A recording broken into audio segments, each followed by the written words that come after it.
Hi all, வணக்கம். Welcome to Tamil Food Time. இன்னைக்கு வீடியோல கடலை மாவை யூஸ் பண்ணி அது ஒரு ஹெல்தி ஸ்நாக்ஸ் தான் எப்படி பண்ணலாம்னு பார்க்க போறோம்.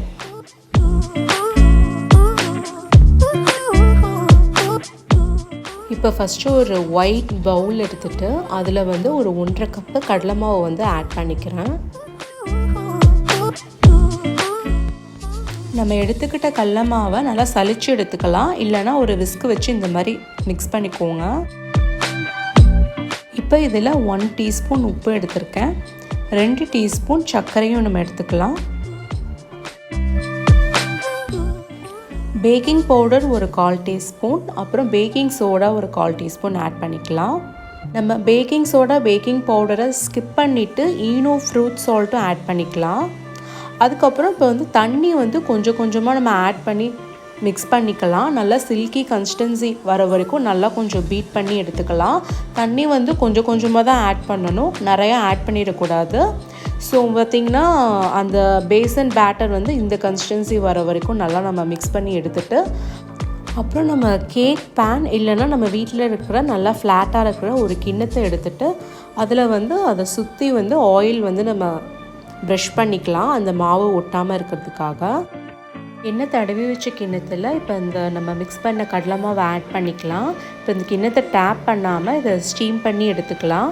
ஒரு கடாயில் நல்லா கொஞ்சம் தண்ணி விட்டுட்டு நல்லா கொதிக்க விட்டுருக்கேன். இப்போ இந்த கடலை மாவு கிண்ணத்தை அதில் எடுத்து நம்ம வச்சிடலாம். நல்லா மீடியம் ஹீட்டில் ஒரு 10 மினிட்ஸ் வந்து அதை நம்ம ஸ்டீம் பண்ணலாம். ஸோ பார்த்திங்கன்னா ஒரு 10 மினிட்ஸ்க்கு அப்புறம் நம்ம எப்படி இருக்குன்னு இப்போ பார்க்க போகிறோம். ஒரு ஸ்டிக்கு டூத் பிக் மாதிரி நம்ம எடுத்துகிட்டு அதை வந்து உள்ளுக்குள்ளே வச்சு பார்க்கலாம். ஒட்டாமல் வந்ததுன்னா நல்லா வெந்திருக்குன்னு அர்த்தம். எனக்கு ஆனால் 10 மினிட்ஸ் வந்து பத்தலை, நான் அதனால் இன்னும் ஒரு 2 to 3 மினிட்ஸ் வச்சுட்டு திரும்பவும் நான் செக் பண்ணுறேன். இப்போ வந்து எனக்கு நல்லா வெந்திருக்கு. நீங்கள் மீடியம் ஹீட்லேயே ஸ்டீம் பண்ணுங்கள். 10 மினிட்ஸ்லேருந்து 15 மினிட்ஸ் வரைக்கும் கூட ஆகும். இப்போ தாளிக்கிறதுக்கு ஒரு கடாயில் 1 டீஸ்பூன் எண்ணெய் ஆட் பண்ணிக்கிட்டேன்.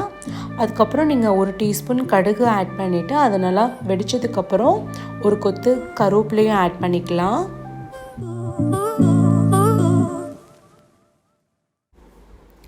பச்சை மிளகா நல்லா ஒரு 4 பச்சை மிளகா கீரி அதையும் ஆட் பண்ணியிருக்கேன். உங்களுக்கு காரம் இன்னும் வேணும்னா இன்னும் 2 பச்சை மிளகா கூட நீங்கள் ஆட் பண்ணிக்கலாம். அப்புறம் ஒரு அரை கப்லேருந்து ஒரு கப்பு வரைக்கும் தேவையான அளவு தண்ணி வந்து ஆட் பண்ணிக்கிறேன். இப்போ தண்ணி ஆட் பண்ணதுக்கப்புறம் நம்ம உப்பு, இனிப்பு, புளிப்பு 3மே இதில் ஆட் பண்ண போகிறோம். உப்பு வந்து ஒரு 1/2 டீஸ்பூன் ஆட் பண்ணியிருக்கேன். சர்க்கரை வந்து ஒரு 2 டீஸ்பூன் இல்லைன்னா 1 டீஸ்பூன் நம்ம தேவையான அளவு ஆட் பண்ணிக்கலாம். அப்புறம் ஒரு 1/2 லெமன் கட் பண்ணி அந்த ஜூஸும் ஆட் பண்ணிக்கிறேன். எல்லாத்தையும் மிக்ஸ் பண்ணிவிட்டு தண்ணி கொதிச்சதுக்கப்புறம் ஆஃப் பண்ணிடலாம். ஸ்டீம் பண்ணதை வந்து கொஞ்சம் நேரம் ஆற வச்சுட்டு ஒரு 5 to 10 மினிட்ஸ் ஆற வச்சுட்டு அதுக்கு பேரலாக தான் நம்ம வந்து அதை தாளிப்பு கொடுத்தோம். இந்நேரம் கொஞ்சம் ஆறி இருக்கும். இப்போ இந்த கார்னர்ஸ் எல்லாத்தையும் வந்து கொஞ்சம் நம்ம நைஃப் யூஸ் பண்ணி கொஞ்சம் லூஸ் பண்ணிக்கலாம். அப்புறம் ஒரு பிளேட்டை வந்து அப்சைட் டவுனாக வச்சுட்டு இந்த மாதிரி நம்ம கவுத்தி எடுத்துட்டோம்னா நல்லா பார்த்திங்கன்னா அந்த பேஸ் வந்து பார்த்திங்கன்னா நல்லா அப்படியே ஃப்ளஃபியாக நல்லா உப்பிட்டு வந்து வந்திருக்கு.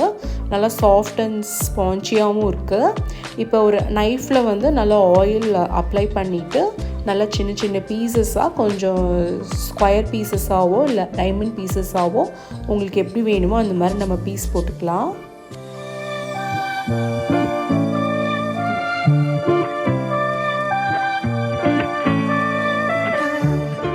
கட் பண்ணதுக்கப்புறம் நம்ம ஆல்ரெடி பண்ணி வச்ச அந்த தண்ணியை வந்து கொஞ்சம் கொஞ்சமாக வந்து இதில் ஆட் பண்ணிக்கலாம். எல்லா பீசஸும் சோக்கார மாதிரி நல்லா ஸ்ப்ரெட் பண்ணி தட்டு ஃபுல்லாக நல்லா ஊற்றிடலாம். கொஞ்சம் கொஞ்சமாக ஊற்றுங்க, எல்லா தண்ணியுமே நம்ம ஆட் பண்ணிடலாம். ஸோ ஒரு 10 மினிட்ஸ் வந்து அதை நம்ம ஊற வச்சுட்டு அதுக்கப்புறம் வந்து நம்ம சர்வ் பண்ணிடலாம்.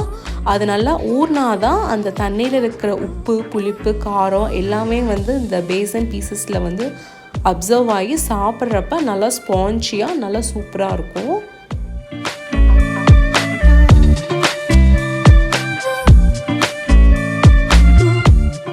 ஸோ ஃப்ரெண்ட்ஸ், இப்போ வந்து ஒரு ஈஸி அண்ட் ஹெல்தியான ஸ்நாக் வந்து எப்படி பண்ணுறதுன்னு பார்த்தோம்.